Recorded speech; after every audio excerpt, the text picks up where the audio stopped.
We're going to talk about Mathieu Joseph, who it just seems like a right of summer. Used to be Chris Phillips at the deadline we would always talk about.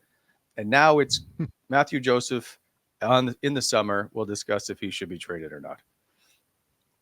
On nonsense. Yeah, Not that it's nonsense. Just it always comes up. Where's that coming from? Where is that? Who's saying all this Mathieu Joseph stuff?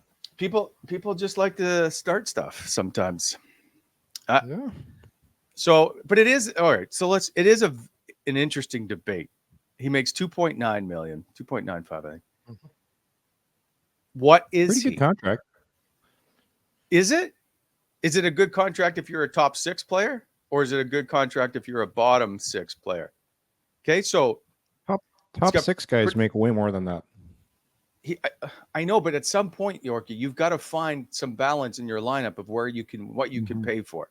So if we look at his last year stats, if we break it down, his first 42 games, 10 goals, right? Yeah, 10 goals, 27 points. In his last 30, he had 1 goal, 8 points. He was just a minus 11 compared to a plus 7. Yeah. He just seemed to be a different player. That being said, he had a career high in time on ice this year, over 16 minutes. Yeah. The question is, what is he? Yeah. So what is Mathieu Joseph? Mathieu Joseph, number one, he's a player that's got tremendous speed. We can all agree on that. And for a time this year, for a good part, especially at the beginning of the season, middle of the season, tapered off a lot at the end. He was helping to drive lines, not offensively, but everybody thinks when you put a line together, it's like put the 3 best players together. And I remember actually when I'd say DJ is a little bit guilty of this. Your top 6 would always be your 6 highest paid players. Well, if you watch good teams, yeah, sure, when you throw McDavid and Draisaitl together, it works, but they got Zach Hyman, who's doing a lot of dirty work on that line.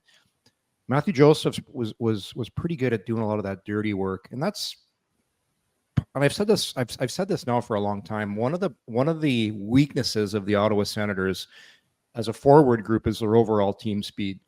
They don't have a lot of pace up front, so I would be a little bit hesitant to trade him because you're trading your fastest forward. I know Tim Stützle's got speed as well, but he doesn't play. It's like you need guys on lines that can be first on the forecheck and pressure the other team's D. The question I'd have with Joseph is, if you're paying attention to what's going on in the playoffs right now, I'll give you a prime example. Look at one of the most valuable players in the playoffs right now. He's a guy that was kind of maybe a career minor leaguer. Now he's found a home and an important role in Vancouver, and you could tell Rick Tocchet loves this guy because he's Rick Tocchet's type of player. You know the guy I'm talking about? Let me give you a guess. I'll give you 2 guesses. Who do you think I'm talking about? Big forward, not a household name, but now you watch the playoffs.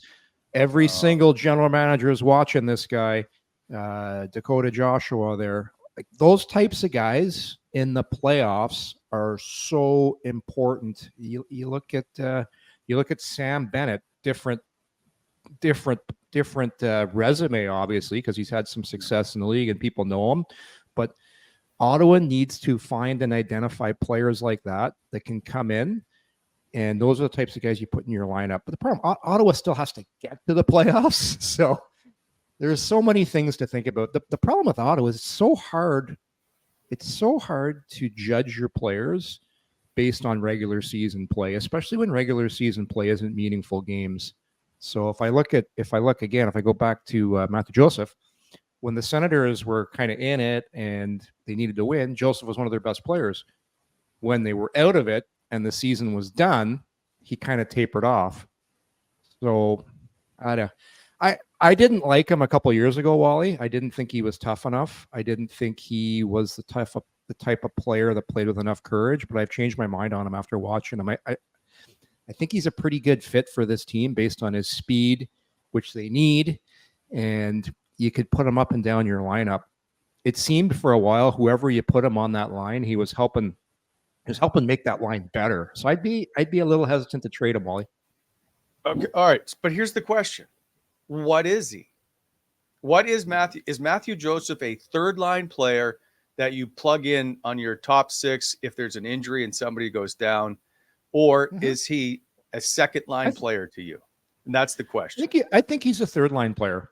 I Like think if he's you're a a really third good line. hockey team, Yorkie, sorry, if you're a really Yeah, good hockey team, he is a third line player, yeah. invaluable. Do you know who he reminds me a lot of? He reminds me a lot. I have brought this name up a bunch on the show. He reminds me a lot of Carl Hagelin, the way he plays. Lots of speed, good on the penalty kill. Not overly tough, but because of his speed, he makes it tough on the other team's defensemen because he pressures them very quickly. Carl Hagelin had a real nice career, and Carl Hagelin as well was a real important player for the Pittsburgh Penguins in the playoffs on that HBK line with Bonino and Kessel. So who do I think Mathieu Joseph is? I think he's Carl Hagelin. Third line player. But he's right. He's a third line player on a like a playoff bound team. Yeah. Right.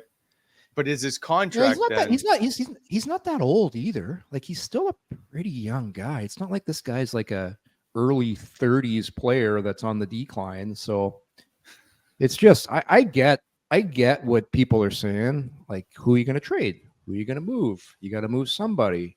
I would tread a little cautiously on that one because speed is really important in today's game, and Ottawa doesn't have enough of it, as far as I'm concerned.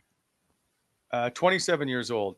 They don't have So enough speed. And Jacques Martin made that comment. I'll feel like it was halfway through his tenure saying that speed we need in our lineup.